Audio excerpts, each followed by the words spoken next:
Buenos días. Buenos días y bienvenidos a este encuentro de Ser Canarias. Es un placer saludarles en este espacio de reflexión y diálogo sobre un tema que nos involucra a todos, turismo y cambio climático. Lanzarote, cuya economía depende en gran medida del turismo, enfrenta desafíos importantes ante los efectos del cambio climático. Hoy debatiremos cómo este fenómeno impacta nuestra principal actividad económica, nuestro territorio y nuestra población. La urgencia de adoptar prácticas sostenibles y proteger nuestro entorno no puede subestimarse.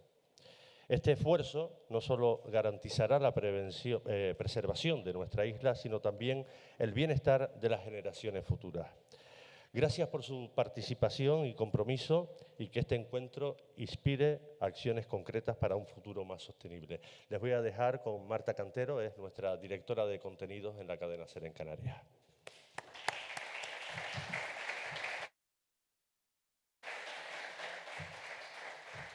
Bueno, buenos días. Muchas gracias por asistir y estar aquí compartiendo con nosotros una nueva jornada de lo que llamamos en la cadena SER los encuentros SER Canarias. Tratamos de dedicar un tiempo a un tema específico y tratarlo en profundidad y poder hacerlo con los principales especialistas en la materia. Hoy vamos a hablar de turismo, como comentaba Faelo, de turismo y cambio climático. Para ello vamos a contar con dos especialistas de las universidades de Las Palmas de Gran Canaria y de La Laguna, que nos van a poder a poner al día en cómo está la adaptación que necesitamos hacer desde los municipios turísticos a lo que viene al cambio climático y cambio global. Quiero hacer una breve introducción en el sentido de agradecer al municipio y al Ayuntamiento de Tías el esfuerzo por traer a hablar de este tema, porque digamos que ha habido cierta resistencia por parte del sector turístico a tratar este tema y afrontarlo ya en el presente y no como un futurible. Todos somos conscientes de que cada vez los impactos están más cercanos y si no nos preparamos para esa adaptación va a ser mucho más complicado a futuro. Creo que el Ayuntamiento de Tías lo tiene claro, es de lo que yo tengo detectado desde la actividad que nosotros hacemos, de los municipios que está teniendo mayor sensibilidad, siendo un destino ya con una trayectoria importantísima, mucho más clara. Y bueno, pues queremos agradecerlo también esta coorganización del evento que espero que saquen partido. Les cuento brevemente cómo lo vamos a desarrollar. Va a ser una primera conferencia Pedro Dorta, que es el director de la Cátedra de Reducción de Riesgos de la Universidad de La Laguna. Después de él va a hacer su ponencia Levi García, que es investigador del Instituto de Oceanografía y de Cambio Global de la Universidad de Las Palmas de Gran Canaria. Y después vamos a abrir un turno, si quieren participar, si tienen alguna duda, si quieren hacer alguna reflexión o presentar o alguna cuestión, pues tienen la posibilidad de hacerlo en una charla, coloquio que tendremos al final. Le doy la bienvenida al alcalde del Ayuntamiento de Tías y a todo el resto de instituciones y de empresarios y de profesionales que están aquí. Y le pido, José Juan Cruz, cuando quiera, nos da unas palabras de... ¿No? Faelo, ¿así está organizado? Vamos con Pedro y hacemos la clausura después. Pues venga, Pedro, cuando quiera.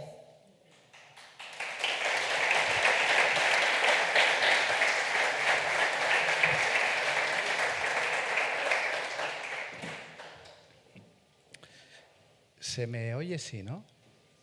La verdad es que con este micrófono me siento un poco un showman.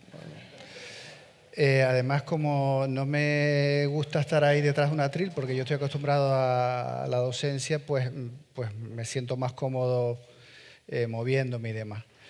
Antes de nada, quisiera también agradecer a la cadena SER y concretamente a Marta Cantero, que fue la persona que contactó conmigo para estar aquí, agradecer la invitación y, por supuesto, también al Ayuntamiento de Tías, pero sobre todo agradecerles a ustedes que vienen a escucharnos y que ya es mucho en un mundo donde el tiempo es oro, así que les agradezco sinceramente que estén conmigo y en el acto. Yo he titulado, espero no hablar más de media hora, es mi intención. Es difícil hablar en media hora todo lo que yo quiero decir, porque estamos hablando de un problema, de una cuestión muy compleja, que es el cambio climático y en este caso relacionado con el turismo, y he puesto ese título, pero bueno, básicamente voy a hablar de cambio climático y turismo, y empezaría, esto ¿no va? Ahora, no.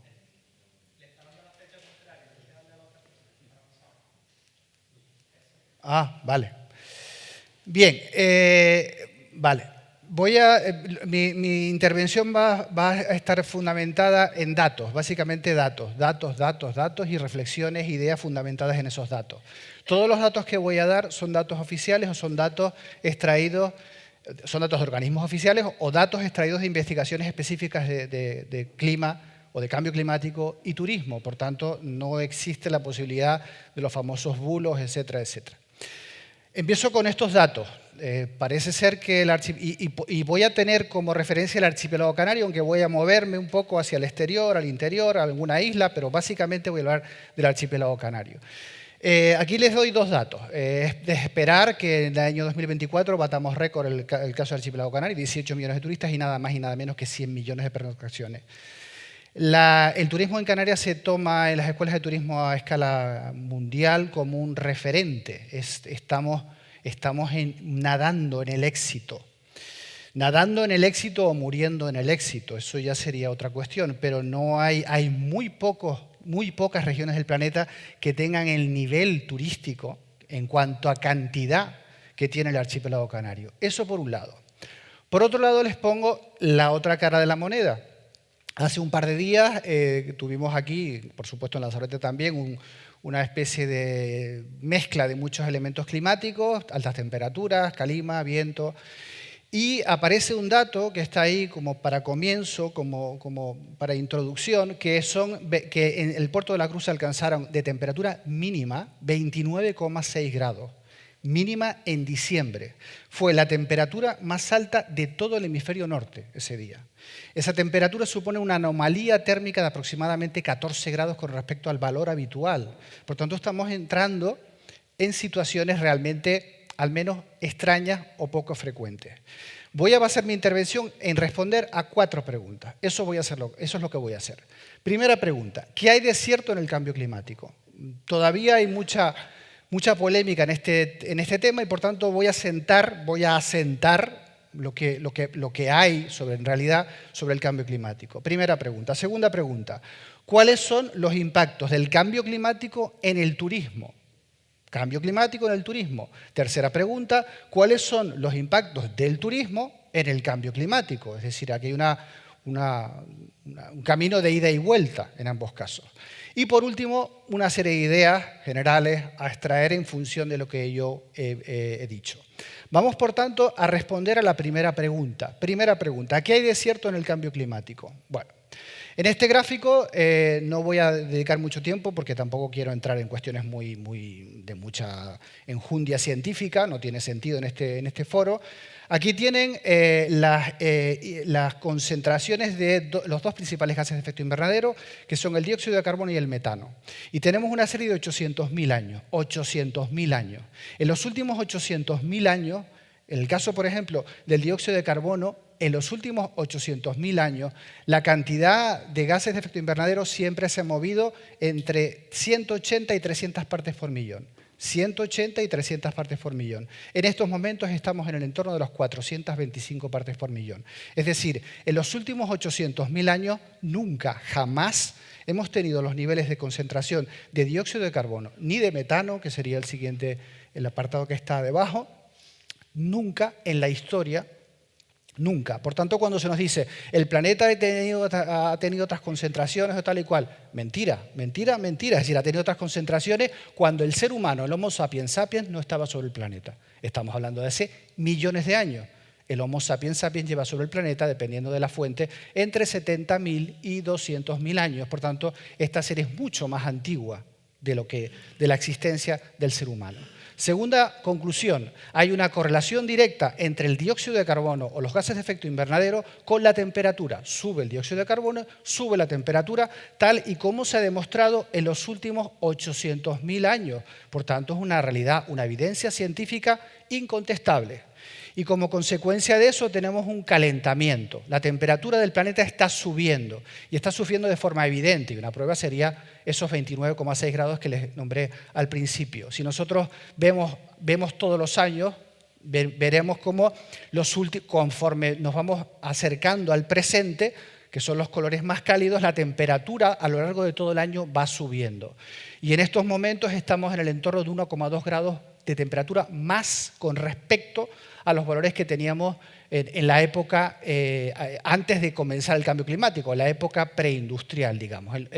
No preindustrial, sino hasta el año 90, temperaturas medias aproximadamente.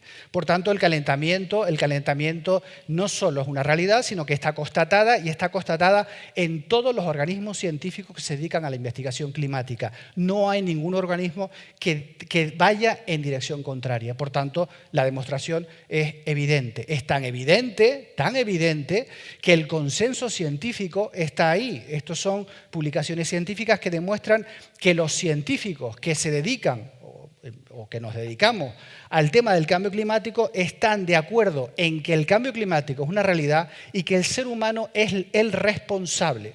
Y el consenso va entre el 97% y el 100%.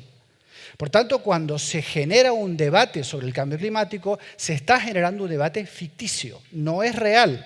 No es real. Es más, yo diría que no hay, o hay muy pocos cuestiones científicas que tengan el grado de consenso que existe en la realidad del cambio climático.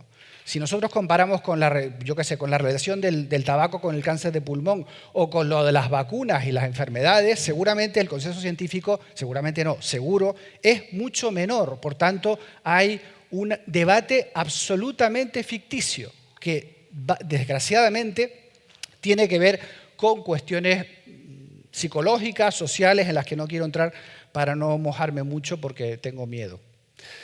Bien, primera pregunta contestada. Segunda pregunta, ¿cuáles son los impactos del cambio climático en el turismo? Bien, vamos a ir por partes. Como dije al principio, yo me estoy basando en datos oficiales o en publicaciones. Aquí tenemos algunas publicaciones que han surgido desde especialistas que trabajan en climatología o en turismo o en climatología y turismo y empiezan a ver publicaciones en ese sentido, que sacan a la luz, que cualquiera puede leer, publicaciones que tienen que ver con las amenazas del clima al turismo. Hay por ahí un par de publicaciones de las que firma, por ejemplo, Levi, que es especialista en costas y que hablará después de mí. Y también hay algunas publicaciones sobre lo que sería el impacto del turismo en el cambio climático. Por tanto, hay ya literatura científica que habla sobre todo esto y que deja las cosas bastante claras, aunque por supuesto todavía hay muchas cosas por investigar. ¿Qué es lo que pasa en el archipiélago canario? ¿A qué se debe el éxito? El éxito absoluto que tenemos como destino el archipiélago canario o que tiene como destino la isla de Lanzarote. El sol, el clima. Absolutamente. Si nosotros no tuviéramos el clima que tenemos, aquí no vendría ni Dios. O sea, el Parque Nacional de Timanfaya o el Parque Nacional de la Cala de Taburiente o el Parque Nacional del Teide, que es el parque nacional más visitado de España, sería un accesorio, tendríamos turismo, lógicamente, pero de ninguna manera tendríamos los niveles de turismo que tenemos. Por tanto, nuestro principal atractivo es el clima. Y les pongo un gráfico muy expresivo. En este gráfico, fíjense en todas las líneas menos en la roja. Todas las líneas tienen una acusada estacionalidad. Suben y bajan, suben y bajan. Es decir, en España, la que sería la línea azul, hay mucho turismo en verano y muy poco turismo en invierno. Y si nosotros analizamos la línea esa que es naranja, que está por aquí, esta línea que está aquí, la línea naranja más oscura, esa línea hace referencia al turismo, la estacionalidad del turismo en Baleares, es decir, el otro archipiélago. Baleares y Canarias tienen un número de turistas relativamente similar, pero sus características son totalmente distintas. En Baleares los hoteles cierran en invierno, algo impensable. En Canarias, ¿por qué es impensable? Porque Canarias es la línea roja.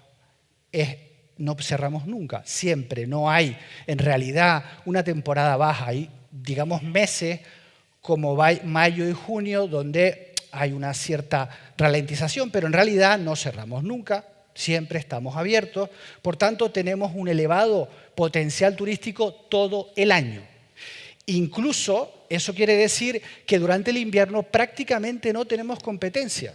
Nuestra competencia potencial se da en países o en regiones que políticamente no son muy estables y por tanto no tenemos competencia. Con lo cual nosotros podemos subir precios sin temor a que la gente no venga, porque no hay otros destinos que nos hagan sombra. Por tanto, el clima es nuestro tesoro, total y absolutamente, en todas las islas del archipiélago canario. Y es nuestro tesoro fundamentalmente por el contraste climático, y especialmente térmico, entre los emisores y nosotros los receptores. Ahora, por ejemplo, en diciembre o en enero, las temperaturas, como todos saben, no hace falta que lo diga, en Frankfurt o en Londres o en Birmingham son temperaturas desagradables, por decirlo de alguna manera. Mientras que un turista que viene aquí y llega ahí y se encuentra esa playa maravillosa y este sol estupendo que tenemos hoy en día, pues lógicamente ese es el valor, el único, bueno, no el único, pero el valor fundamental del destino turístico de Canarias. En el caso de Lanzarote, eso además se apoya en el hecho de que el número de turistas de la península, peninsulares, no se modifica. Llevamos una estabilidad en el número de turistas. Sin embargo, los que realmente vienen aquí por el clima, por condiciones climáticas mucho más evidentes, son los extranjeros que suben y suben y suben, excepto, por supuesto, como ya saben, por la mordida terrible que supuso la pandemia. Bien, pero el clima está cambiando y eso hay que tenerlo muy en cuenta. Y está cambiando, por supuesto, también en Canarias y está cambiando de forma evidente y está cambiando con datos. Aquí tienen el aumento térmico de la estación meteorológica más larga que hay en el archipiélago canario, que es la estación de Izaña y que es uno de los observatorios meteorológicos más importantes del mundo y que tiene una serie de datos de más de un siglo y por tanto los datos son evidentemente datos fiables en ese sentido. Y están subiendo las temperaturas en todo el archipiélago y están subiendo, aquí tienen un ejemplo, el caso de Gran Canaria, y además van a seguir subiendo. Esto es una modelización, lo que va a ocurrir en el futuro, y hablamos en este caso de noches tropicales, noches muy cálidas, noches donde superan los 20 grados. Lo que va a ocurrir es que el número de noches tropicales a finales de siglo y en el peor de los escenarios se va a triplicar, de tal forma que prácticamente todo el verano tendremos noches tropicales. Eso significa que la atmósfera se está calentando y significa también que vamos a tener mayor necesidad de energía para refrigerar centros comerciales, restaurantes, hoteles, etcétera, etcétera. Es decir, más energía. Energía que hoy en día está basada en el fuel oil, en el caso de Canarias, y con algo de energía, digamos, sostenible. Si quieren, luego hablamos de eso. Aquí tenemos el ascenso termométrico que se está produciendo en toda Canarias, ascenso que se está produciendo fundamentalmente en la alta montaña y en las medianías altas, pero que en realidad se produce en todo el archipiélago. En la alta montaña el ascenso está siendo de aproximadamente 0,2 grados por década, es decir, 2 grados por siglo. Ustedes pensarán, eso no es nada. Bueno, si quieren luego hablamos de eso, pero es mucho, es muchísimo. Ya, si quieren, para no detenerme mucho en eso, hablaremos de eso. Pero claro, el clima no solamente está cambiando en Canarias, es decir, no solamente nos va a afectar a nosotros como destino turístico, sino que va a afectar también a otros lugares, algunos de ellos competidores del archipiélago canario. Y esos lugares que son competidores del archipiélago canario, en cierta medida, estamos hablando fundamentalmente del turismo que va al Mediterráneo. El Mediterráneo también tienen su tesoro allí porque tienen condiciones muy buenas en verano, coincidiendo con las vacaciones escolares y por tanto cuando los extranjeros, los europeos, pueden viajar. Y como consecuencia de eso, pues ahí está su éxito. ¿Qué es lo que está pasando? En el gráfico este que aparece ahí, lo que está pasando es que el Mediterráneo, el mar Mediterráneo, el Mediterráneo occidental, se está calentando y se está calentando mucho. Y en cierta forma, algo de eso ha tenido que ver con la dana que ha ocurrido en Valencia, que también tiene una cierta relación con el cambio climático. El Mediterráneo se está calentando más que el Atlántico. Por tanto, los mediterráneos, Baleares, por ejemplo, o Cataluña, Cataluña primera comunidad autónoma por turismo en Canarias, y Baleares en España, perdón, y Baleares y Canarias muy cerca, en Baleares el calentamiento es mayor, es considerablemente mayor que en el caso canario. Por tanto, ellos tienen problemas más serios que nosotros, porque ellos basan su turismo en el turismo estival y el verano se está calentando de forma muy importante, como veremos ahora. Lo que está ocurriendo es que empiezan a aparecer, ya empieza a haber movimiento y preocupación social en los medios de comunicación e incluso en algunos empresarios, en responsables turísticos, porque poco a poco la atmósfera, el ambiente térmico durante el verano empieza a ser muy desagradable. Empieza a ser difícil de soportar. Las temperaturas suben y suben de forma continua. Por tanto, cada verano es más cálido que el anterior. Y como consecuencia de esto tenemos informaciones como estas que aparecen aquí. En nuestro caso, el Atlántico no se está calentando tanto porque es una superficie mucho mayor y por tanto le cuesta mucho más calentarse, pero el desierto del Sáhara se está calentando rápidamente, que es lo que aparece en ese gráfico térmico que tenemos aquí. En este gráfico, en el gráfico superior, aparece la temperatura, el ascenso de temperatura previsto en el peor de los escenarios. Cuando hablo del peor de los escenarios me estoy refiriendo al escenario que es el peor, pero es al que vamos. No me estoy yendo a algo de ciencia ficción, es el escenario al que vamos. En Canarias a finales de siglo tendremos un aumento térmico estimado aproximadamente de 3 grados, pero en el desierto del Sáhara el incremento de temperatura será del doble. Eso quiere decir que cuando nosotros nos llegue una ola de calor, la ola de calor va a llegar cada vez con temperaturas más altas. Por tanto, la afección va a ser muy importante. Y además de eso, en el gráfico de la izquierda ven cómo va a subir la temperatura, en el azul la temperatura actual, en rojo la temperatura futura. El ascenso térmico en Canarias es homogéneo a lo largo de todo el año, mientras que en el Sáhara va a subir más en verano. Por tanto, los veranos van a ser muy cálidos cuando nos llegue una ola de calor. ¿Qué repercusiones tienen las olas de calor? Tienen muchas repercusiones, pero entre las más importantes de todas están los incendios forestales. Incendios forestales que aquí en Lanzarote, pues no sé si por suerte o por desgracia, no tienen, pero que en islas de Gran Canaria hasta La Palma y El Hierro, pues tenemos problemas muy serios con los incendios forestales que se combinan con cuestiones turísticas y que cada vez más hay una interrelación entre lo que serían los espacios protegidos y el turismo, porque el turismo cada vez accede más a los espacios protegidos. Antes pasamos a tener un turismo que estaba acantonado en el todo incluido en las playas, ahora ya no, ahora ya los coches de alquiler se multiplican, etcétera, etcétera, y por tanto hay una cierta repercusión en ese sentido. También están disminuyendo las precipitaciones. Volvemos a la serie de Izaña, la serie más larga de Canarias, y las precipitaciones están claramente disminuyendo. Sobre todo las sequías están siendo mucho más intensas en todo el archipiélago. También en el caso de Lanzarote, una isla realmente con problemas acuciantes de abastecimiento de agua. Abastecimiento de agua que evidentemente está aumentando de forma continua porque aumentan los turistas y porque aumentan las necesidades de los turistas y porque aumenta la temperatura, con lo cual vamos a necesitar también más agua. Y además están ocurriendo cosas, digamos, que llaman la atención a los científicos, como es, por ejemplo, el aumento de las precipitaciones en el verano. En Canarias no llovía nunca en verano, pues está empezando a llover en verano, es decir, está empezando a llover, por supuesto todavía de forma muy matizable, igual que llueve en los países tropicales. Nosotros no somos un destino tropical, al menos desde el punto de vista climático. Pues eso también está cambiando. Y además en el futuro se estima, esos colores marrones, se estima que las precipitaciones en el mundo mediterráneo, no solamente en Canarias, sino en todo el mundo mediterráneo, nosotros somos un destino mediterráneo en cuanto a la distribución de la precipitación, la lluvia va a disminuir.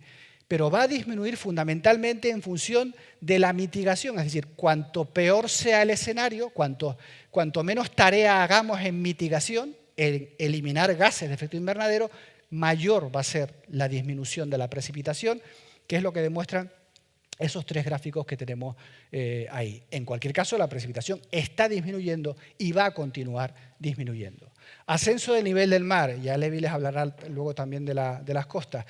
El ascenso del nivel, este es un gráfico a escala global, pero en Canarias también está aumentando el nivel del mar. Acaba de salir un informe del Parque Nacional de Timanfaya que demuestra el ascenso del nivel del mar, y eso sí que tiene muchas repercusiones, fundamentalmente en destinos como el nuestro, donde el 90 o no sé, el 90, el 95, el 85% del turismo se instala, duerme a menos de, no sé, 2 kilómetros de la costa. Por tanto, ese aumento del nivel del mar va a incrementar los riesgos costeros, no solamente por el propio amenaza que supone el turismo, el incremento del nivel del mar, sino también porque hemos construido en lugares donde no se debería haber construido, como es, por ejemplo, ese ejemplo que tenemos aquí, y fíjense dónde llega el oleaje, en la imagen de abajo llegó hasta el 3er piso.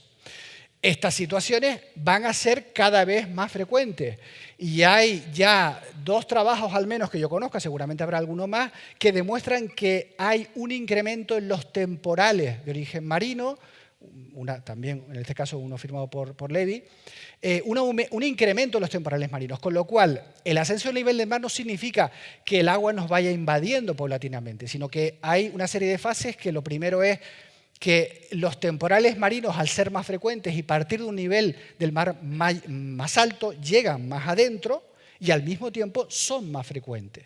Y eso va a generar, en primer lugar, erosión. ¿Y de erosión de qué? Pues erosión básicamente de las playas, es decir, de donde viven o a donde quieren ir fundamentalmente, donde quieren dormir los turistas. Claro. Eso, digamos, respecto a la naturaleza, pero respecto al territorio, aquí tenemos un ejemplo, del que seguramente él también hablará Levi después, es Maspalomas en 61 creo que. No había nada, 1961. Maspalomas en el año 2018. San Bartolomé de Tirajana es el municipio turístico que tiene más camas turísticas en Canarias, y creo que es, no sé si es el segundo o el tercero de España, después de uno de Calviá o uno de Baleares. Por tanto, estamos hablando de miles y decenas de miles de camas turísticas, y esto es Maspalomas en el año 2050. Es decir, el nivel del mar está subiendo y eso también está demostrado, y como consecuencia de eso va a haber erosiones importantes en los sistemas dunares y en las playas. Y luego también tenemos los denominados fenómenos meteorológicos adversos o fenómenos extremos, que también se están produciendo un incremento, y les pongo solamente un ejemplo, y son los fenómenos de origen tropical. Aquí tenemos el incremento de perturbaciones tropicales entendidas como tormentas tropicales y también ciclones tropicales. Canarias se salva de los ciclones tropicales que afectan a Cuba, a Jamaica, al Caribe en general, fundamentalmente porque tenemos una corriente fría, una corriente marina fría, pero el mar se está calentando. Y como consecuencia de eso, este tipo de fenómenos están cada vez más cerca. Y no sería descabellado pensar que alguno llegue, sobre todo porque ya han llegado unos cuantos, no con mucha virulencia. Les pongo solamente un ejemplo. No sé si recuerdan Delta, la tormenta tropical Delta en 2005. Esto es Hermín en el año 2022. Delta se caracterizó sobre todo por el viento. Hermín se caracterizó sobre todo por la precipitación, y les doy un dato. Ahí tienen esa trayectoria que sale de Senegal y viene hacia nosotros, un recorrido absolutamente tropical, absolutamente anómalo, infrecuente completamente, y aquí tienen el valor de la precipitación. Esta es la precipitación en el aeropuerto de Tenerife Sur, y lo que cayó en Hermín en un solo día, que es esta línea que tienen ustedes ahí, que no se ve muy bien, porque está fuera de plano, pero bueno, se ve la línea esa que aparece pegadito allá. En un solo día llovió más que en los 40 años previos. Estamos hablando, por tanto, de extremos, como el caso de la temperatura que les acabo de decir, que el IPCC señala que nos vamos a enfrentar a situaciones a las que antes nunca nos habíamos enfrentado. Es el caso, por ejemplo, de la Dana de Valencia. ¿Es pensable una Dana como la de Valencia en Canarias? Pregunta que dejo en el aire. Pero están ocurriendo este tipo de cuestiones, y este tipo de cuestiones van a seguir ocurriendo sin ninguna duda. El resultado de todo esto, vamos a ver, esto tiene que tener un impacto y tiene que tener un impacto en los flujos turísticos en cierta medida. Ese impacto, en primer lugar, se ha estudiado fundamentalmente en relación a las temperaturas, que es lo que aparece en este gráfico. Aquí tienen, suponiendo una temperatura en ascenso de 1,5 grados hasta 4 grados. Si ustedes se fijan, los valores rojos significan disminución del turismo. ¿Qué es lo que se espera? Que en las regiones más cálidas el turismo disminuya. Y disminuye de forma importante. Estamos acostumbrados, exceptuando la pandemia, estamos acostumbrados a que cada año tengamos más turistas. Bueno, pues puede ocurrir no solamente que eso se pare, sino que vaya para atrás. Y eso puede ocurrir. De hecho, en Andalucía, por ejemplo, están muy preocupados porque son turismo fundamentalmente estival. Y ya digo, eso genera una gran inquietud. Otra pregunta. ¿Puede haber un cambio en los flujos turísticos? La dejo en el aire, pero probablemente sí. Bien, aquí vamos a ver qué es lo que va a ocurrir en el futuro. Lo que va a ocurrir en el futuro, hay un índice que es el índice no, mentira, esto es otra cosa. Estos son temperaturas proyectadas. Fíjense, esto es el caso de Canarias, el caso de Baleares, el caso de Baviera como, digamos, región emisora. En el caso de Canarias, la temperatura va a aumentar, pero no va a aumentar demasiado, sobre todo si lo comparamos con Baleares. Fíjense, no lo ven, supongo que no lo ven muy bien. En Canarias la temperatura a finales de siglo aumentará en torno a 3 grados el máximo, depende del modelo que uno coja, entre 2,5 y 3,5. Antes puse entre 2,5 y 3,5. En el caso de Baleares, el incremento térmico va a ser mayor, estamos hablando de casi 5 grados de temperatura más que la que tenemos en la actualidad o que la que teníamos en las últimas décadas. Es decir, las temperaturas nocturnas en Baleares serán iguales a las diurnas actualmente. Y en Baviera el incremento térmico es mucho mayor. El incremento térmico puede ser de hasta casi 7 grados, 6,5 grados, 7 grados. Con lo cual, los alemanes, el ambiente en Alemania se va a calentar. Cabría preguntarse otra pregunta que dejo en el aire. ¿Tendrán tanta necesidad de venir y de huir del frío? Otra pregunta que dejo en el aire, pero eso es una realidad y hacia eso nos vamos. Este es un índice que mide el confort que sienten los turistas en relación a las condiciones ambientales. Por ejemplo, en el caso del día de hoy, temperatura maravillosa, un sol fantástico, no hace viento, esto es el paraíso de un señor de Hamburgo, vamos, o de una señora de Glasgow, evidentemente, o sea, esto es fantástico. Yo llego aquí, esto es la gloria.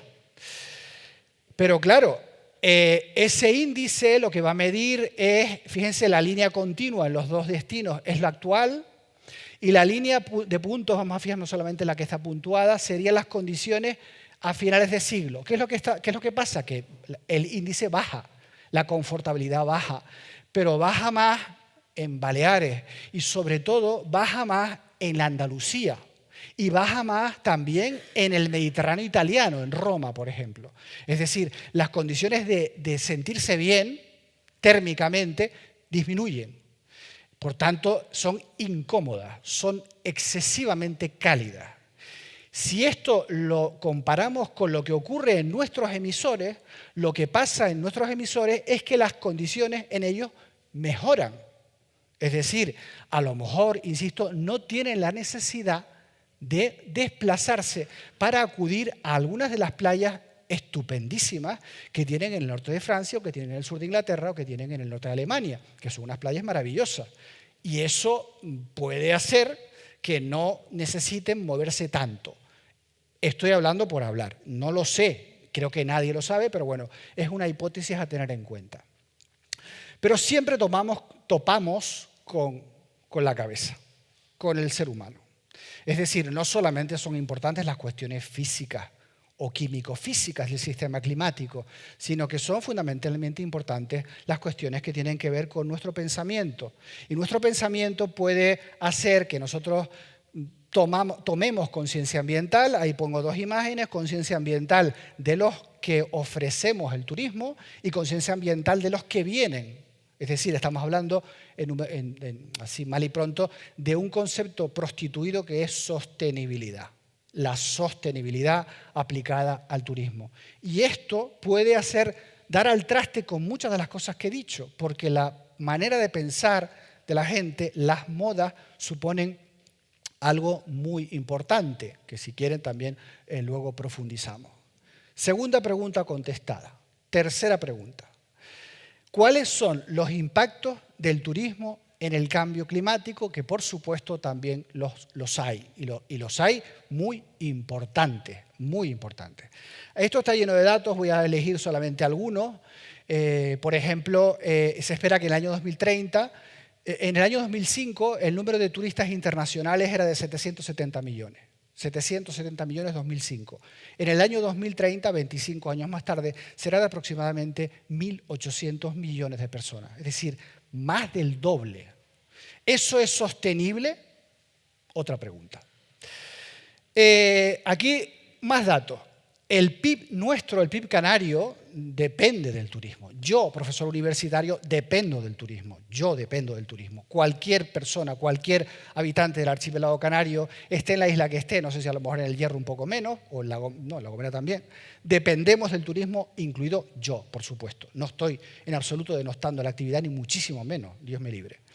Pero claro, los datos son los datos. Nuestra dependencia directa del turismo supone 1/3 de nuestra economía aproximadamente, igual que en Baleares aproximadamente. Solo que nosotros a lo largo de todo el año, Baleares solamente una época del año.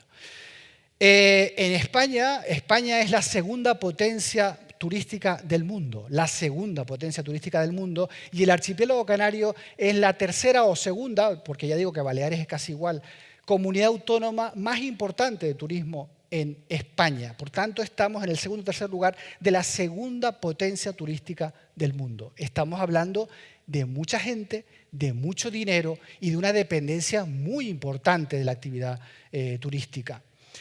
Pero ¿qué es lo que pasa?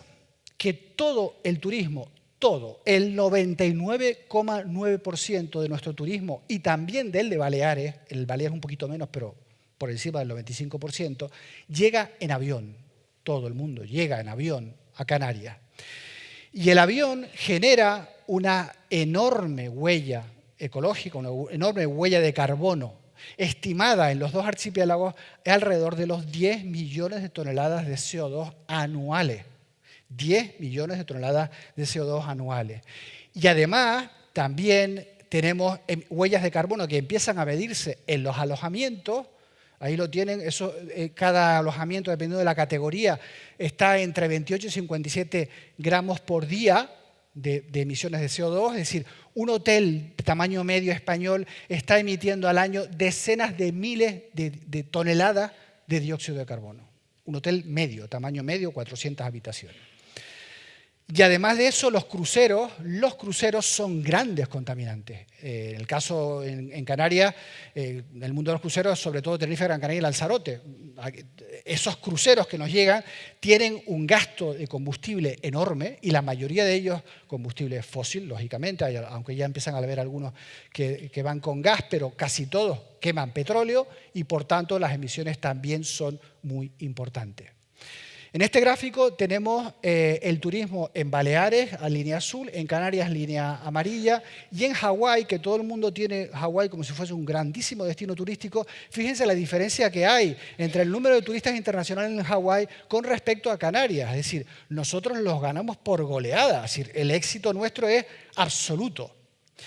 ¿Pero qué es lo que pasa? Bueno, aparte de la estacionalidad que dije antes de Baleares, lo nuestro es casi una línea recta, lo que pasa es que un turista que llega a Baleares emite en su vuelo ida y vuelta 0,26 toneladas por turista en cada avión.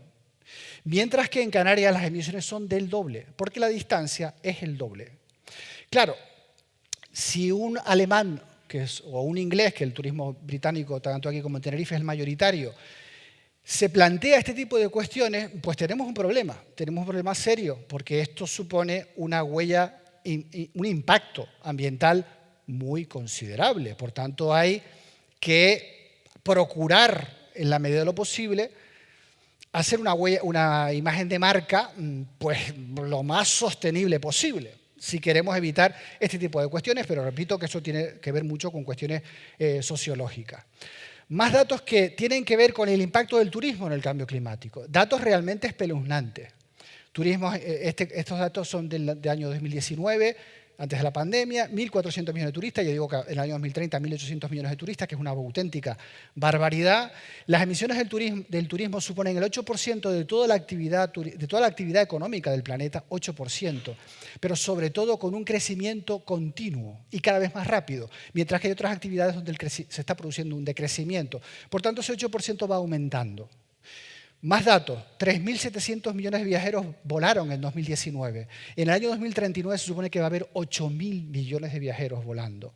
Cada día vuelan aproximadamente 28.000 aviones. Es decir, estamos hablando de una auténtica barbaridad en el movimiento de personas a escala global. Y estamos hablando de una cantidad de emisiones estimada aproximadamente en 1.000 millones de toneladas de dióxido de carbono solamente como consecuencia de la actividad turística. En Europa, las emisiones del tráfico aéreo suponen el 4%, pero lo más preocupante es que el incremento del tráfico aéreo, ahí tienen el dato, es de un 129% y es el mayor foco en el crecimiento de emisiones a escala europea. No hay ninguna otra actividad que esté creciendo tanto como el caso del turismo. Y luego, por lo que respecta a la ocupación del espacio, que también es importante, la ocupación del espacio en la Dana de Valencia, la ocupación del espacio explica muchas de las cosas que ocurrieron. En el año 1955, en Canarias, había aproximadamente, no recuerdo el dato, me parece que eran 11.000 turistas. En el año 2019, el incremento con respecto a 1955 era del 34.000%. 34.000%. El espacio ocupado en la principal área turística de Tenerife, en este caso, Arona Adeje, el incremento del espacio turístico ocupado es del 5.900% entre 1970 y 2020. Es decir, solo en 50 años el crecimiento ha sido exponencial. Esto ocurre en Tenerife, ocurre en Lanzarote, ocurre en Fuerteventura, ocurre en Gran Canaria. Por tanto, no solamente es el impacto que tiene el tráfico aéreo o la vida de la gente en las habitaciones de los hoteles, sino que también el espacio, el cambio en los usos del suelo, también tiene emisiones de dióxido de carbono. Y un dato muy importante, nosotros pensamos que somos normales digamos, normales somos, quiero decir. Pero vamos a ver, quiero decir, nosotros nos movemos en avión, yo he venido en avión, me voy en avión, los canarios nos movemos muchísimo. Pero tengamos en cuenta que solo entre el 2 y el 4% de la población del planeta puede permitirse el lujo de viajar en avión. Es decir, todo esto solo está afectando a entre un 2 y un 4% de la población. El 96-98% de la población restante no coge un avión. Por tanto, la responsabilidad no es la misma. Y en el caso europeo la responsabilidad es enorme porque la mayor parte de los países emisores de turistas son europeos. En Estados Unidos el turismo es fundamentalmente interior. Por supuesto sale al exterior, pero básicamente interior. Y para terminar, ¿qué conclusiones debemos extraer de todo esto? Bueno, pues no lo sé. No lo sé. Voy a dar algunas ideas importantes. Por supuesto, haciendo más preguntas. ¿Se conoce algún archipiélago que no se dedique al turismo? Cuando digo algún archipiélago me refiero a algún archipiélago estable políticamente, no un archipiélago que esté en guerra o en fin. ¿Se conoce algún archipiélago con climas moderadamente cálidos o cálidos que no se dedica al turismo? Yo no conozco ninguno. Si ustedes les pregunto, díganme una isla, de islas pequeñitas, no estoy hablando de Gran Bretaña, islas de reducidas dimensiones, aparece Santorini, Corfú, yo qué sé, Malta, Bali, Phuket, montones de islas, todas siguen el mismo patrón. Todas se dedican al turismo. Por algo será, evidentemente. Segunda pregunta. ¿Es posible un turismo sostenible? Pues yo creo que la respuesta a las dos preguntas es un rotundo no. No se conoce ningún archipiélago que no se dedica al turismo y no puede haber un turismo sostenible. Es así. Puede haber un turismo más sostenible o menos sostenible, pero un turismo sostenible que no deje huella en el planeta, imposible. Estoy diciendo con esto que debemos dejar apartar la actividad turística, en absoluto, por supuesto que no, pero sí ser conscientes de lo que tenemos entre manos y de que hay una responsabilidad y de que esto tiene un impacto. Eso es evidente, no lo digo por otra cuestión, sino fundamentalmente por esto. Nos tenemos que mover básicamente en dos conceptos fundamentales. Mitigación. Mitigación, es decir, reducción de gases que generen efecto invernadero. Mitigación.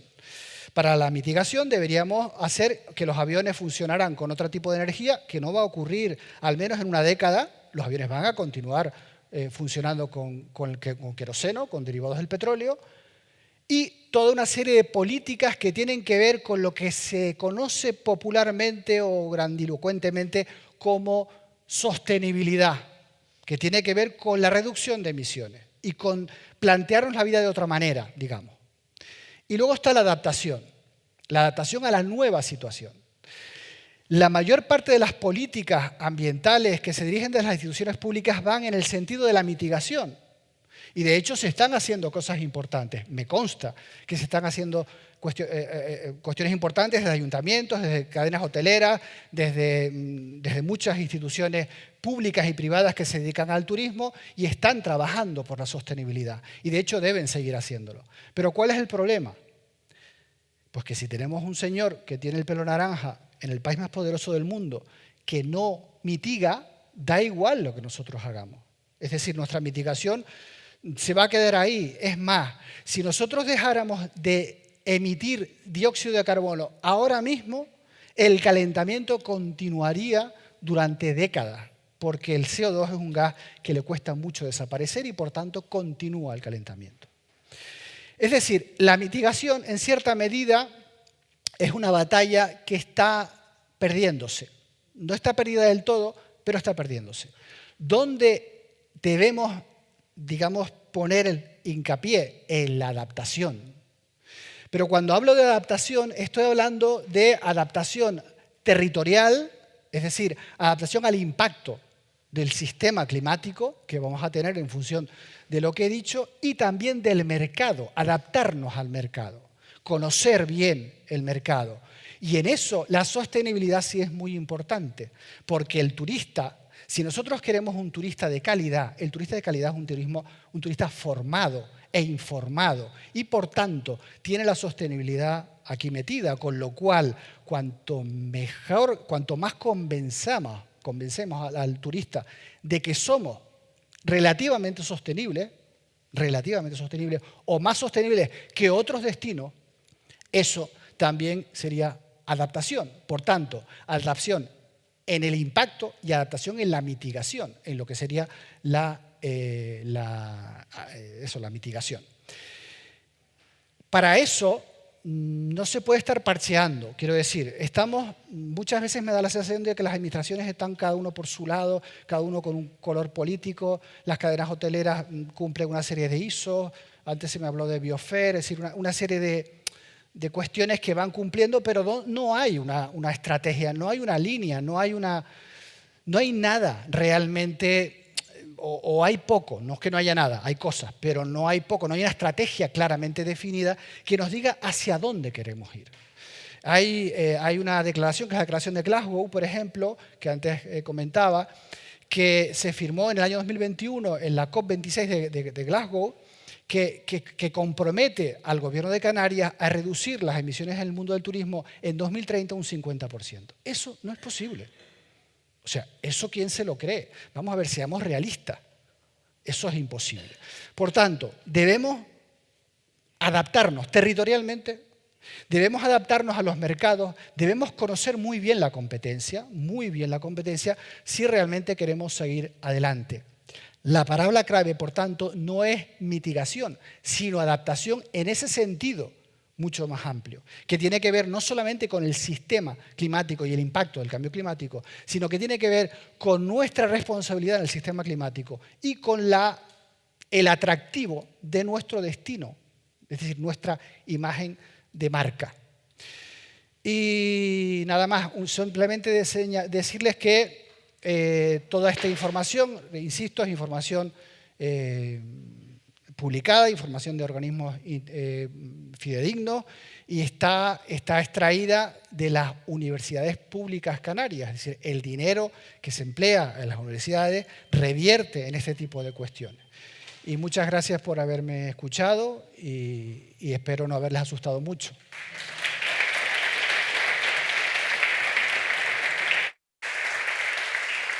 Muchísimas gracias. Muchísimas gracias, Pedro.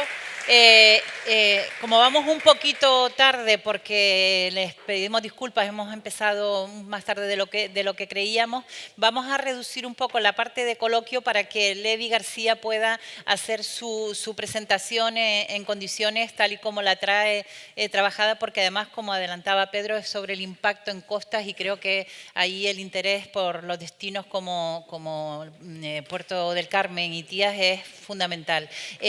Simplemente recordarles que después, a último momento, si tenemos unos minutos, hacemos una pequeña tertulia en la que, por cierto, Pedro, no quiero que se me olvide, hablaste de un concepto de la sostenibilidad, es un concepto pervertido. Me gustaría que después hagamos la recogida, no vaya a ser que me despiste y con temas de Levi me vaya con otro tema. Levi, cuando quieras.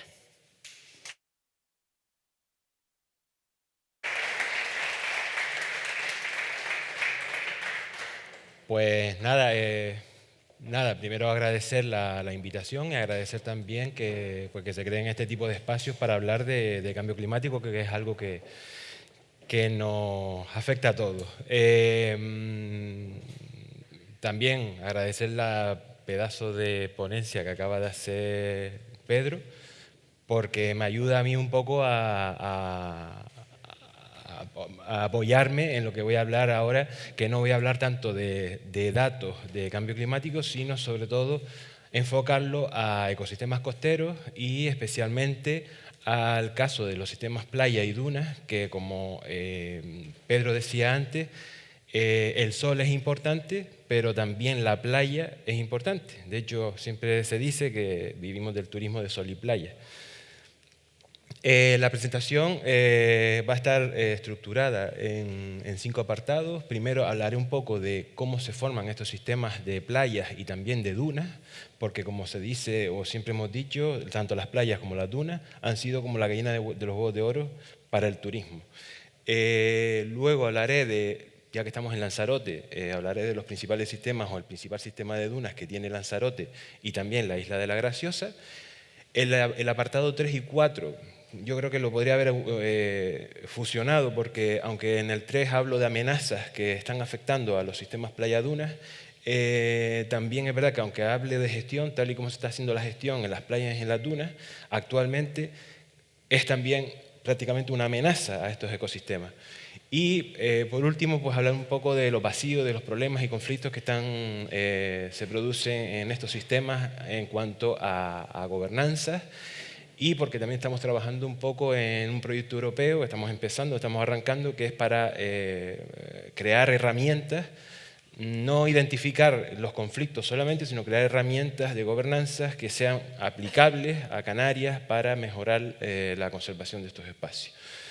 En cuanto a la naturaleza de los sistemas, como decía, vivimos en un turismo de sol, que es muy importante, y de playa, tanto de las playas propiamente dichas, de las dunas y de las playas que forman dunas, que hay 3 tipos de ecosistemas totalmente diferentes. Playas aisladas, playas que forman dunas o incluso dunas que no tienen incluso conexión con playas. Pero todas ellas son un paisaje y un recurso que se ha utilizado para el turismo. ¿Dónde se concentran los principales sistemas playa, dunas, playas? Estos ecosistemas se producen sobre todo o se han desarrollado sobre todo en las islas orientales, es decir, Lanzarote, Fuerteventura, La Graciosa, un poquito menos, pero también bastante en Gran Canaria, que son las islas más antiguas, y existe una tendencia en cuanto al origen del archipiélago, de que las islas más antiguas son las donde más playas hay, donde más dunas hay, sobre todo por la edad y porque tiene mayor disponibilidad o despensa sedimentaria en las plataformas submarinas y porque también son islas que han sido más erosionadas. No solo ese material va al mar, sino que también produce, como son playas, o sea, islas más bajas, se produce mayor el tránsito o favorece el tránsito hacia el interior y se producen estos ecosistemas. ¿Qué ocurre con los sistemas, con nuestras playas, nuestras dunas? Pues que son prácticamente las únicas de toda Europa en cuanto al paisaje y en su composición y su funcionamiento. ¿Por qué son las únicas en Europa? Por el clima. Ya cuando llegamos a Cádiz o llegamos al sur de Portugal, el funcionamiento de los sistemas de dunas son totalmente diferentes y de las playas. ¿Por qué? Por el clima. Ya cuando llegamos al sur de la península ibérica, llueve más, las temperaturas son menores y por tanto hay muchísima más vegetación y el paisaje que se encuentra en las dunas son totalmente diferentes. Esto, por ejemplo, es un paisaje dunar de la duna costera en Doñana, que está ahí al lado, se puede decir, y Maspalomas en Gran Canaria. Pero esto lo tenemos también en las entradas de Famara o en paisajes como en la isla de la Graciosa. Es decir, que el clima condiciona el funcionamiento de estos sistemas. Y por eso es tan importante que, de hecho, nuestros sistemas playa-dunas pues se tengan que conservar, porque son los únicos de Europa y Europa quiere conservarlos. Son únicos en cuanto al paisaje y funcionamiento. Y a todo esto, como decía, uno de los factores más importantes para que se formen estas dunas y este paisaje dunar es la vegetación.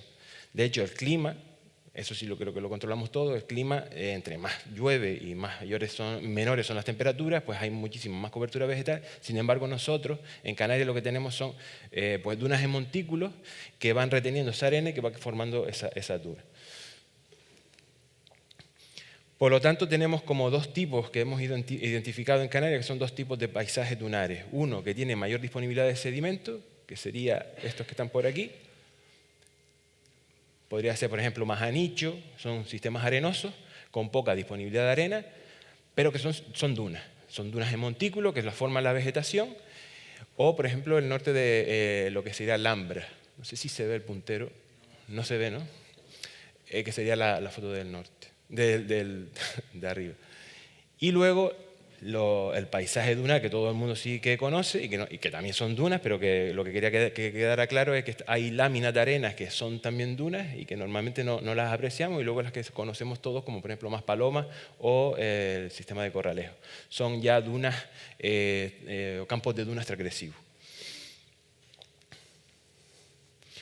Por lo tanto, estos sistemas necesitan una playa de entrada, un sistema de entrada. Ese sedimento, esa arena entra estoy poniendo el ejemplo de Maspalomas que también presentaba antes Pedro.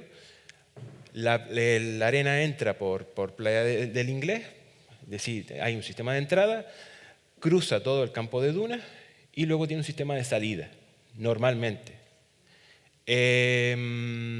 Pero no siempre funciona así. Hay otros sistemas de dunas, como por ejemplo el norte de la Graciosa, que tiene un sistema de entrada, un sistema como por ejemplo la playa de Alhambra, que es un sistema de entrada, pero luego se queda la arena retenida en el interior de la isla y no tiene sistema de salida.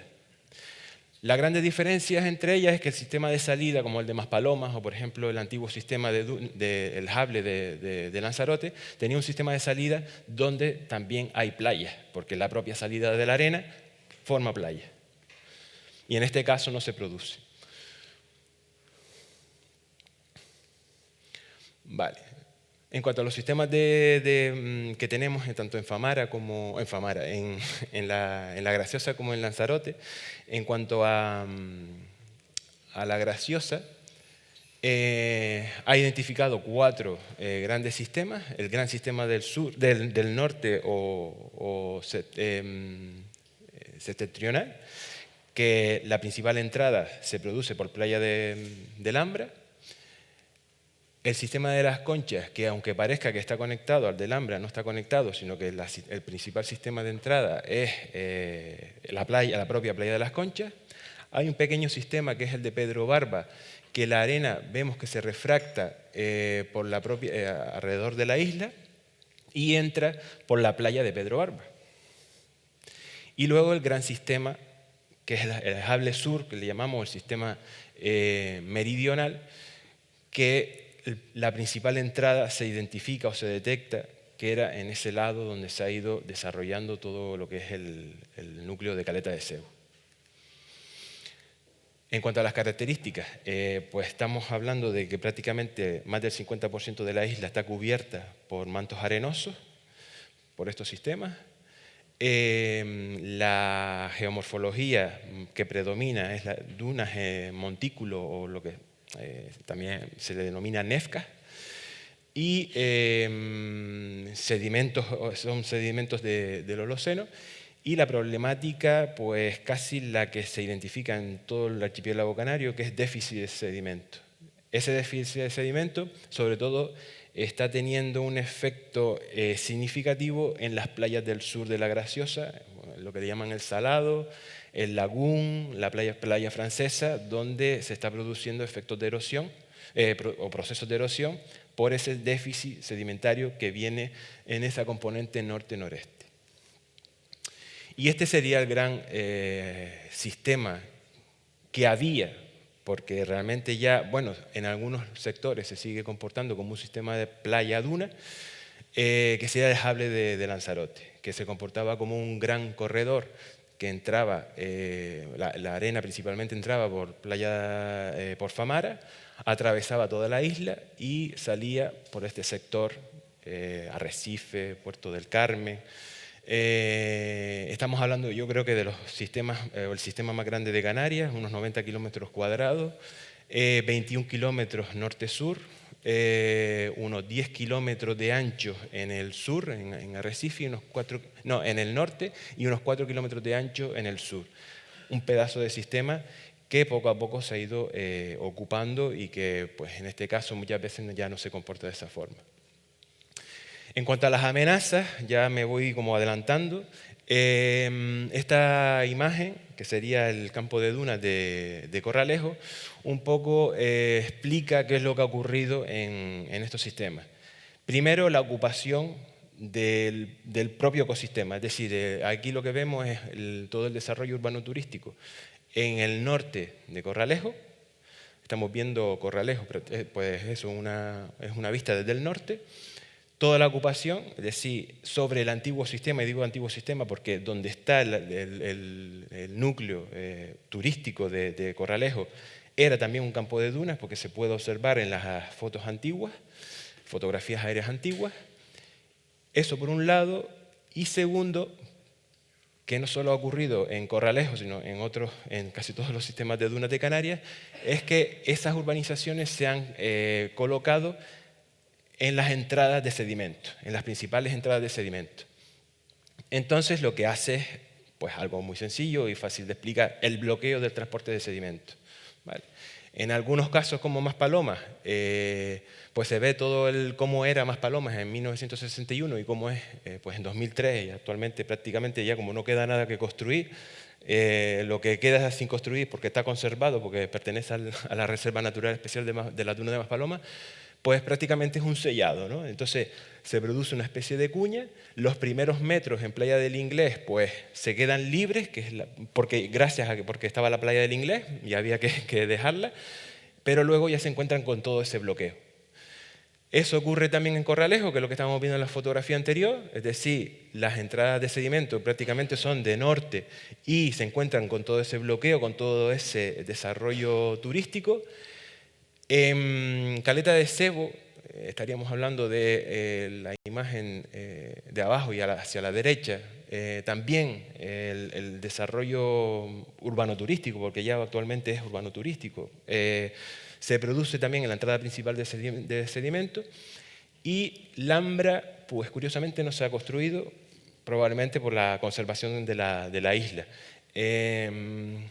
No traje las imágenes, pero sí es verdad que esto pertenece a un artículo que publicamos hace unos años, y hicimos también una comparativa entre los cambios en cuanto a la geomorfología y la vegetación, y lo que sí observamos es que testeando todos estos 4 sistemas de dunas, el que menos ha cambiado ha sido el Ambra.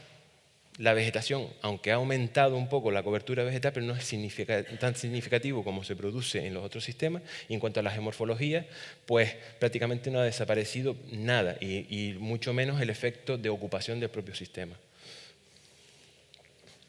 De hecho, esta es una imagen para un poco también reforzar la imagen que ponía Pedro antes de cómo era Playa del Inglés en 1961 y cómo es actualmente. No solo es la ocupación, sino también algo muy importante, y es la ocupación de la playa. Como decía, la entrada de arena se produce por playas, Playa del Inglés, Playa del Ambra. Para ya terminar de explicarlo, este tipo de playas son como las bocas de los sistemas, los que le dan de comer al sistema. Si esas playas no funcionan y todo lo que se produce en esa gestión, y por eso decía antes, cuando hablo de gestión actualmente, pues podría ser incluso una amenaza. Si no se gestiona bien en estas playas, que son las bocas que alimentan estos sistemas, pues también se produce un efecto, porque se bloquea también el transporte hacia el interior.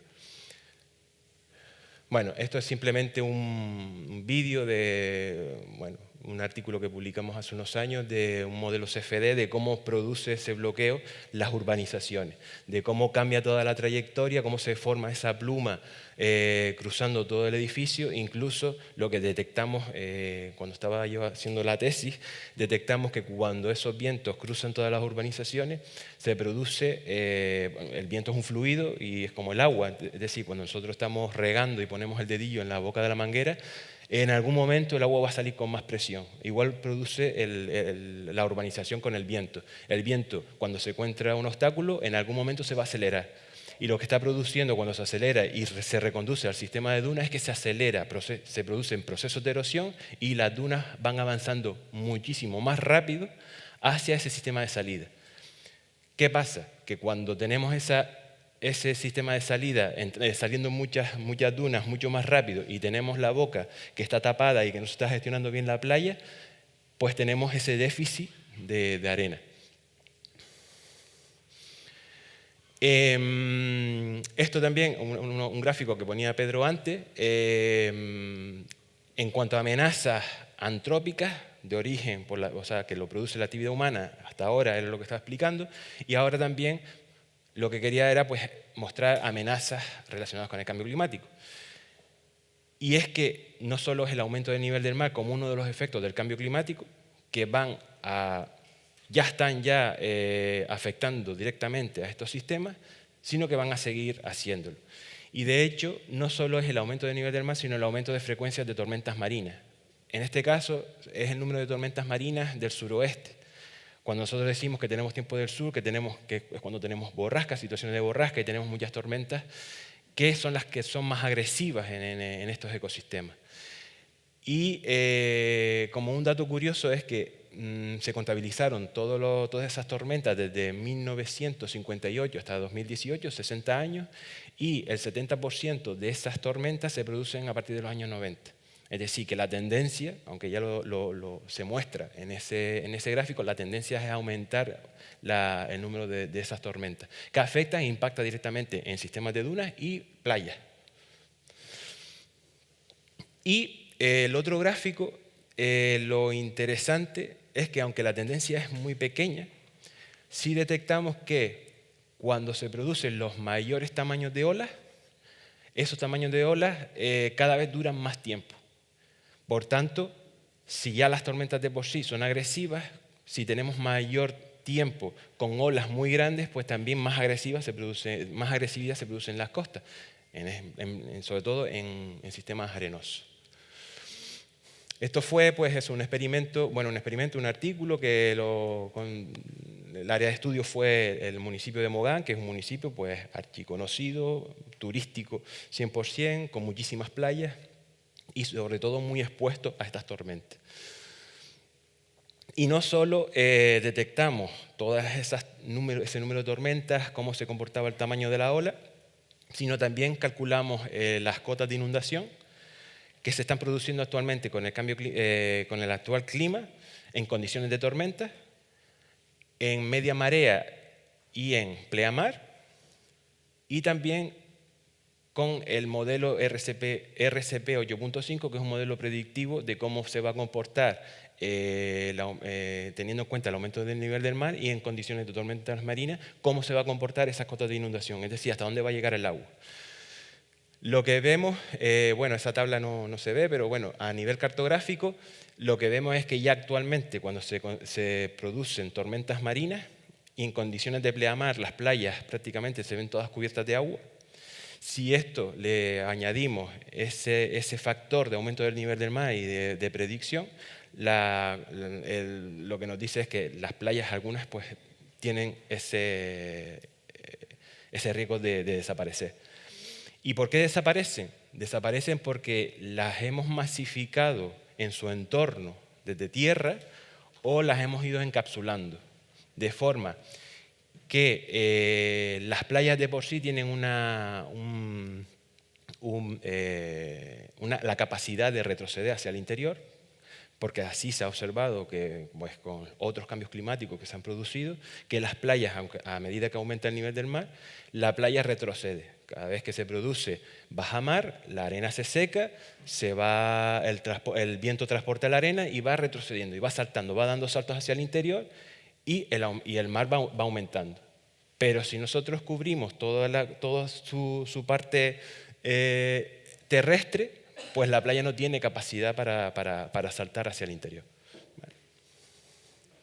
Y ya no digamos en offshore, o sea, en el agua, es decir, las hemos llenado de diques, la ingeniería pues intentando protegerlas de diques, de rompeolas, pues la arena cuando se producen estas tormentas sale muy fácil en suspensión con el agua, pero luego durante el año, cuando la arena otra vez regresa, pues lo tiene difícil porque se encuentra con varios muros.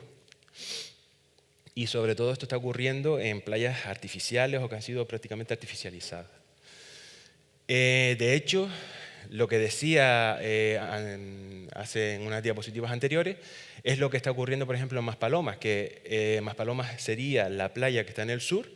Se ve todo el retroceso, las líneas azules son las de 1961 1951 y 1961, y cómo ha ido retrocediendo esa playa de Maspalomas que es tan importante para la isla de Gran Canaria. Sin embargo, y curiosamente, y ya con esto voy a dar el salto a lo que es la gestión, todo lo que es la playa del Inglés y la Boca se mantiene estable. Eso es algo curioso, es incluso incongruente.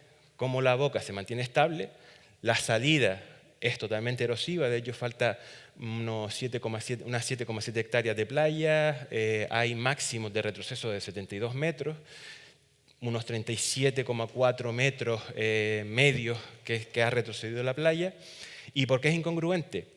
Probablemente se deba a la gestión.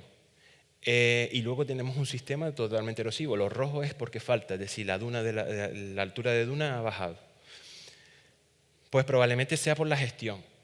Y ahora di paso a todo lo que está ocurriendo en Maspalomas y que podría extrapolarse a cualquier gestión en las playas, y sobre todo en las playas que se comportan como bocas de alimentación a estos sistemas de dunas, y que, aunque se hace con mucha fe para mantener la playa limpia o por dar servicios a la playa, se producen también obstáculos. En este caso, lo que voy a hacer es, aquí sí que voy muy rápido, esto es todo lo que ocurre en cualquier tipo de playa turística. Primero, pues, ocupamos las playas, en este caso es Playa del Inglés, pero podría ser perfectamente en Corralejo o en Famara. Ocupamos a otra escala con un kiosco, ya no son urbanizaciones, pero el kiosco también produce ese bloqueo de arena. Y lo que vemos, no sé si ve una estela detrás en la fotografía aérea, una estela más o menos más oscura o grisácea, que es toda esa sombra eólica que produce el kiosco. Y de hecho se ve cómo el viento está ahí trabajando y va descalzando el kiosco. Todo esto lo que produce es déficit de sedimento hacia el interior. ¿Vale? Estamos hablando de una playa súper importante, por donde entra la arena. Los lotes de hamacas también producen bloqueo. Sobre todo, no solo la propia hamaca, y de hecho esto esto que lo estoy explicando muy rápido está comprobado y casi todo lo hemos ido publicando en artículos científicos y en el peor de los casos pues hemos presentado algún trabajo en algún congreso. No solo es ese lote de hamacas, sino que es muy común poner una lona cortaviento para no molestar al turista. El turista va a la playa pero no puede tocar la arena. Es decir, entonces se produce también otro bloqueo muchísimo más importante y también produce, no sé si ven detrás de los lotes de hamacas, sobre todo el que está más hacia el sur, todos esos colores grises que se ven detrás del lote de hamacas es déficit de arena, es el sustrato del sistema aflorando. Incluso los contenedores son estructuras que tienen que estar, pero la sobredimensión, el mucho número de estos contenedores pueden llegar a producir también estos bloqueos. ¿Vale? Y ya cuando entramos en el servicio de limpieza de playas, pues aquí es cuando a nosotros se nos saltan todas las alarmas y es, por ejemplo, el servicio de limpieza de playa en Playa del Inglés. Primero, funciona 365 días al año. Haya basura o no haya basura, haya turistas o no haya turistas. De hecho, funcionó hasta en el COVID. O sea, en el confinamiento funcionó. Y salía en prensa que se estaban haciendo actuaciones, se estaba limpiando la playa y se hacían actuaciones aprovechando que no había turistas, porque así pues, se reducía el riesgo de accidentes. Y entonces que tenían que hacer una serie de actuaciones. Y de hecho, a partir de ahí también nos saltan las alarmas y empezamos a estudiar este servicio de limpieza. Pero no solo ocurre en Maspalomas, ocurre en casi todas las playas turísticas. Un servicio de limpieza igual y en mi opinión sobredimensionado y que se realiza con maquinaria pesada, con tractores, con una cribadora que cuando empezamos a estudiar todo esto está aparentemente preparada para limpiar la playa y no impactarla y no compactar la arena, pero el problema ¿cuál fue? El problema que observamos fue que bajan la pala del tractor. Y esa pala va llanando. Y eso es súper importante. Bueno, importante. Crea un efecto y es que cualquier tipo de acumulación que se produce durante el día, que la forma el viento y que produce un transporte hacia el interior, hacia el sistema que alimenta esa playa, pues no se produce. ¿Por qué? Porque al día siguiente se allana. ¿Vale? Y nosotros pues al principio no lo entendimos, es decir, ¿por qué no subes la pala? Si es que no tiene... De hecho, este es el efecto, ¿no?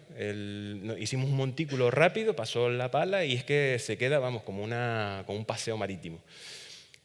El problema es que cuando te vas al contrato y cuando hablas ya con el gerente de la empresa, con la UTE, es que ellos simplemente se limitan a hacer el contrato y es que a llevar a cabo el contrato. Y el contrato dice que tiene que mantener las zonas de baño de las playas en las mejores condiciones de uso para los bañistas, removiendo y allanando la playa. ¿Para qué? Para también reducir los riesgos de accidentes y entonces favorecer el acceso a las playas de los usuarios. Y claro, ¿quién tiene la culpa? Nadie. La UTE no le puede decir nada porque ellos tienen que limitarse al contrato. Cuando vas al técnico que desarrolló ese contrato y que por tanto sale la licitación, él pues asume que sí, que tuvo un error, pero también el error es que ese contrato tampoco pasó una supervisión de costas.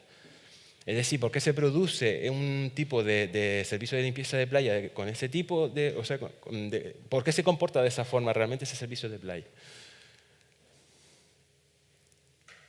Y antes de pasar también, bueno, y esto es lo de los coros, que también es una estructura que es muy común. En Maspalomas, pues es una barbaridad, pero las encuentras también en Corralejo por todos lados, las encuentras en Famara y también son cortavientos. De hecho, el efecto también, justo detrás de esas estructuras, pues se produce procesos de erosión. Todo esto es digamos que es acumulado, es decir, cada estructura de estas está produciendo un bloqueo del sedimento que al final produce una fragmentación y un cambio de paisaje total en el sistema de dunas. ¿Vale? Por tanto, lo que hemos ido es un poco a gran escala, las urbanizaciones crean un efecto, pero también cuando te vas a pequeña escala que serían los edificios, producen un efecto que igual impactan en todo el sistema, pero cuando te vas a esta escala, son microimpactos que al final cuando los sumas es una barbaridad. Y ahora mismo lo que estamos trabajando, pues es lo que comentaba al principio, con el proyecto Blue Green Governance, que es, pues, ¿por qué se produce todo esto? Porque las competencias entre las playas y los grandes sistemas de dunas están divididas. Los sistemas de dunas, cuando están protegidos, que es el caso prácticamente de todos los sistemas de dunas de Canarias, tienen una protección, la competencia recae en el Cabildo. Sin embargo, la boca, o sea, la playa, la competencia es municipal. Esto es como digo yo, cuando hay veces que los colores políticos coinciden, oye, pues o el efecto es positivo o es negativo, pero bueno, por lo menos están coordinados. Cuando no coinciden, es un disparate. Y entonces lo que estamos intentando es crear herramientas que sean aplicables, porque ya el conflicto está identificado. O sea, ya de por sí las competencias, esa división de competencias está totalmente identificada desde hace muchísimos años. Ahora lo que estamos es en el proyecto hay pues un equipo, de hecho somos los únicos, los raritos del proyecto somos nosotros, como un caso de estudio en Canarias, porque somos más de ciencias del mar, de geografía, pero el resto son todos equipos jurídicos, para ver cómo podemos articular herramientas legales en las que se coordinen y se puedan aplicar para sobre todo obligar a que la competencia de la playa y la competencia del sistema de dunas, obligarlos a que se coordinen y que pues, gestionen de una misma forma los dos sistemas, que están conectados totalmente de forma natural. Por tanto, y ya con esto voy terminando, lo que tenemos actualmente en cuanto a gobernanza es eso, crear ese tipo de herramientas y recalcar un poco la importancia de la gestión de playas, porque o afectan a estos sistemas de dunas o a la propia playa. Podemos mantener, y por ejemplo el ejemplo de Playa del Inglés, que tenemos una playa súper estable durante el tiempo, pero no es así. Realmente es estable a nivel superficial, pero está perdiendo pendiente, está perdiendo la capacidad de alimentar al sistema de dunas, y con estas amenazas y con este aumento del nivel del mar, si vamos perdiendo pendientes, podemos mantener la línea roja todo el tiempo que queramos, pero si perdemos la pendiente y perdemos todas las geoformas que se producen en una playa, el mar cada vez va a tener más fácil entrar hacia el interior. ¿Vale? Estos son como los 4 estados. Y esto es un ejemplo de marzo, de mareas equinocciales en marzo. Este es el proyecto Maduna, una de las zonas del proyecto Maduna del Cabildo de Gran Canaria, que bueno, es una iniciativa importante para mantener y conservar este sistema. Esta parte en concreto era como una zona, como la han llamado ellos, con un efecto muy positivo, significativo, gracias al proyecto. Sin embargo, llegan unas mareas equinocciales, tienes una playa debilitada, y aunque tengas mayores alturas de dunas, tengas mayor vegetación y haya un sistema como recuperado, si la playa no se está comportando como una barrera y una defensa al sistema de dunas, en cualquier momento entra el agua y se ve inundada. Eso ocurrió en marzo de este año, ocurrió ahora en septiembre de nuevo, y cada vez que hay mareas equinocciales. Esto es como lo más parecido a cuando empecemos a tener serios problemas con el aumento del nivel del mar que comentaba antes Pedro, o esta predicción de que van a seguir las tormentas marinas afectando. Vale.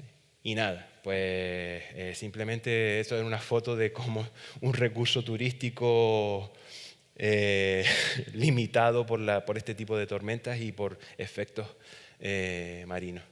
Nada, muchísimas gracias.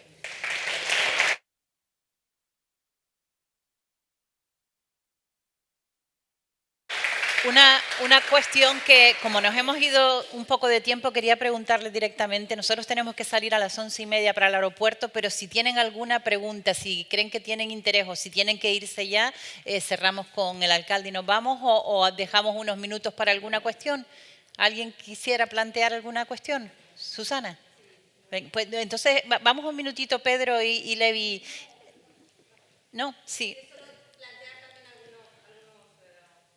Sí, pero déjame que lo siente aquí porque es que si no también estamos como... Nada más que van a ser unos minutos y ya hacemos la clausura. Gracias. No, muy brevemente, bueno, felicitar por ambas exposiciones. La verdad que, bueno, pues datos muy importantes, muy interesantes, tanto la primera como la segunda. Pero sí me gustaría, ¿no?, poner algunos datos, ¿no?, siempre en contexto, ¿no? Yo creo que 3 puntos, ¿no? Comentábamos y sabemos, ¿no?, que el 8% de las emisiones de efecto invernadero las genera nuestra actividad, ¿no?, el turismo, la movilidad.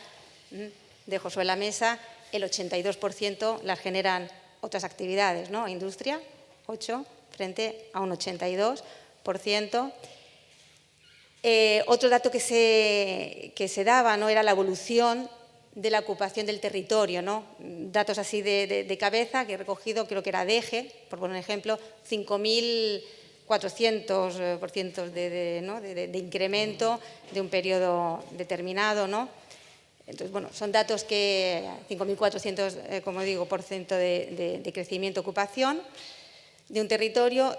Otro dato, por contrastar con un dato creo que muy interesante es que apenas el 2% del territorio, un 1,7% del territorio de Canarias, está ocupado por la planta alojativa, que tiene un impacto de un 40% en el empleo y un 35% en el PIB.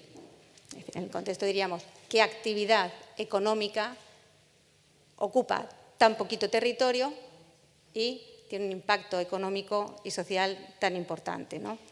O sea, luego, pues, de los 1.800, ¿no?, turistas o viajeros que se están moviendo en estos momentos y los previsibles, pues un gran número tendrán como motivación el viaje, el turismo, pero habrá otro porcentaje, menor seguro, que se mueve, utilizan el transporte aéreo, son viajeros, pero por otros motivos, encuentros familiares, enfermedades tal vez, trabajo, ¿no? Por tanto, dentro de esos 1.800, ¿no?, pasajeros, viajeros, un porcentaje seguro que importante son turistas, o viajeros con motivaciones de turistas, pero otros, hay un porcentaje que son otras motivaciones. Y luego también, pues, poner sobre la mesa nuestra visión, lo comentamos al principio, ¿no? Bueno, o un punto que salía también, o que exponía el profesor, turismo sostenible. Nosotros sí, el turismo, la actividad, la industria turística, sí consideramos, o por lo menos desde la Federación Turística de Solán, sí consideramos que puede haber un turismo sostenible o no haber un turismo sostenible. Si no hacemos nada, no habrá turismo sostenible. Si hacemos algo, empezaremos a trabajar por un turismo sostenible. Luego podremos hacer más o podremos hacer menos. Te voy a pedir brevedad. Sí, y ya por terminar. Pues un poco por comentar, ¿no?, algunas cositas y eso. Turismo sostenible sí, que pueda haber o no pueda haber, y luego dentro de ese turismo sostenible pues podemos hacer más o menos cosas o no hacer nada. Y luego desde la Federación Turística, que sí tenemos, comentamos al principio, nuestra estrategia, una estrategia de empresas sostenibles para contribuir con un destino que esperemos sea más sostenible. Muchísimas gracias. Voy a hilar tu reflexión y sobre todo la parte última. Yo tengo una pregunta breve para cada uno. Bueno, la pregunta breve, la respuesta espero que también puedan hacerla con brevedad. Lo que te comentaba antes y tiene que ver con la respuesta sí o no al turismo sostenible, pero tú hablabas de una perversión del concepto de sostenibilidad. ¿Podrías explicar un poco eso? A ver, es que ha dicho muchos datos. Voy a decir algunas cuestiones. Cuando hablo de 1.800 millones de turistas, es un dato de la Organización Mundial del Turismo, ¿eh? No es de la gente que va en avión, Organización Mundial del Turismo. Y el tema de la ocupación del espacio, 1,7%, eso es ficticio, es decir, 1,7% es el espacio en el que duermen. Pero luego el turismo se mueve y se mueve mucho.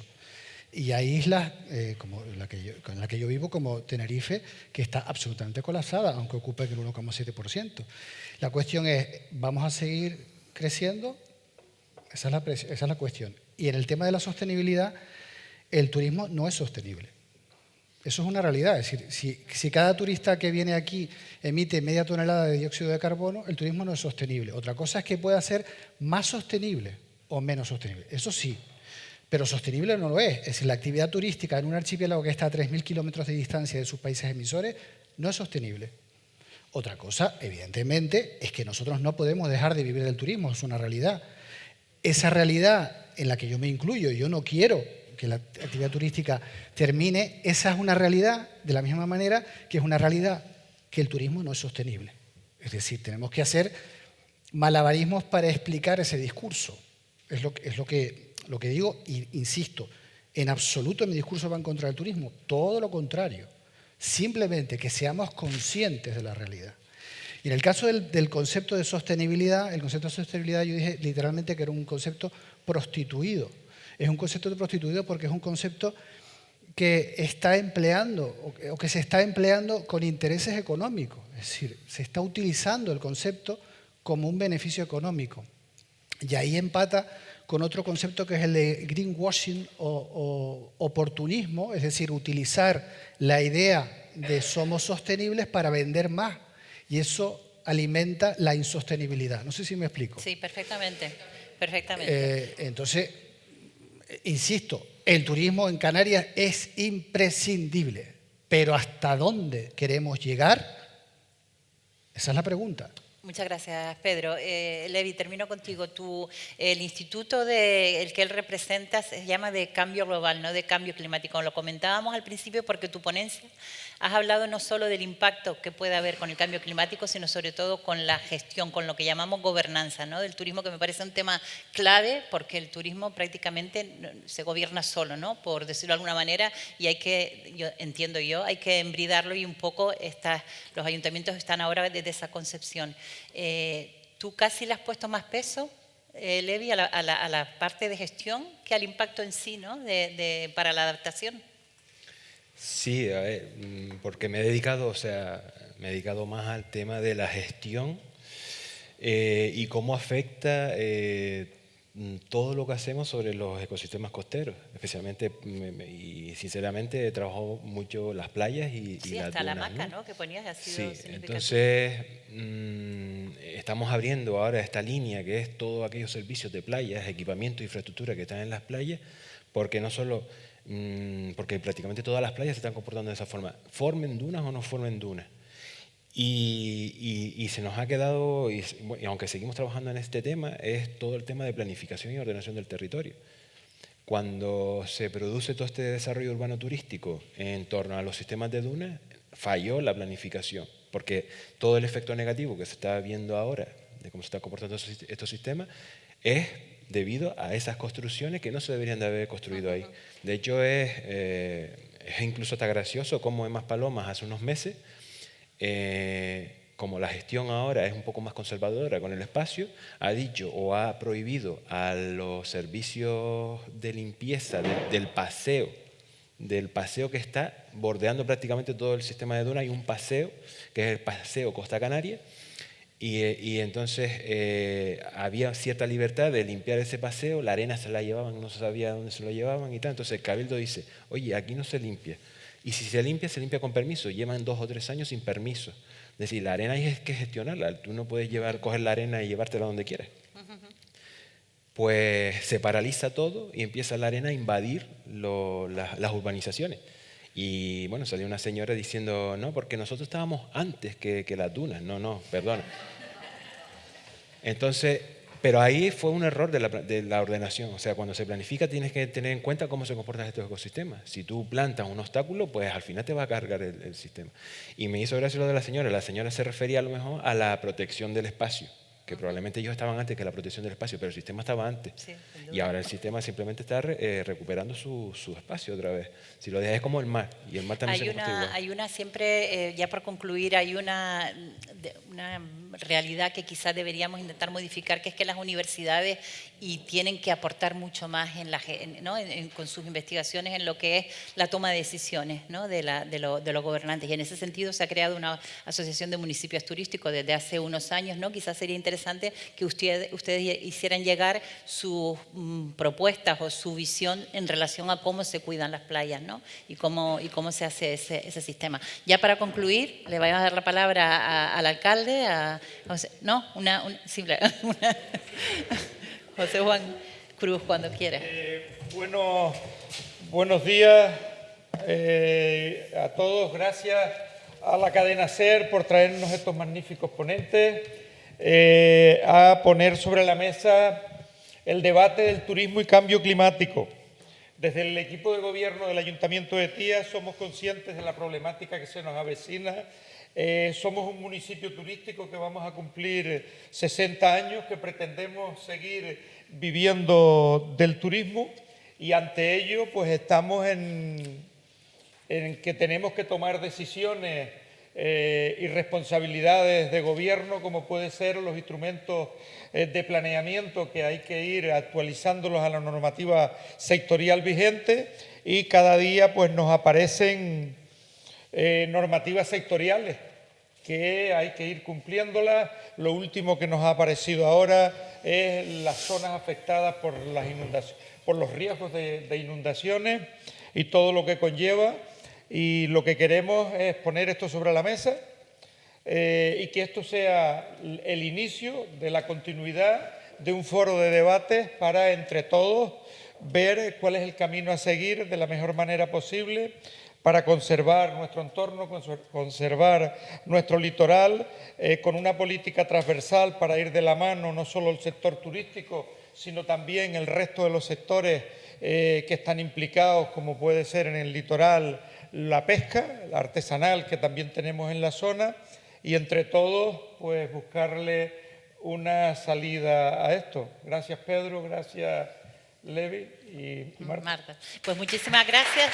Yo simplemente, ya para cerrar formalmente, agradecerle la iniciativa del Ayuntamiento de Tía. De verdad que creo que si consolidan un espacio anual para poder debatir estos temas, van a ser casi pioneros en Canarias, porque hay muchos otros ayuntamientos que casi eluden el tema. Gracias, Pedro, gracias, Levi, y a todos ustedes por asistir y por compartir este día con nosotros.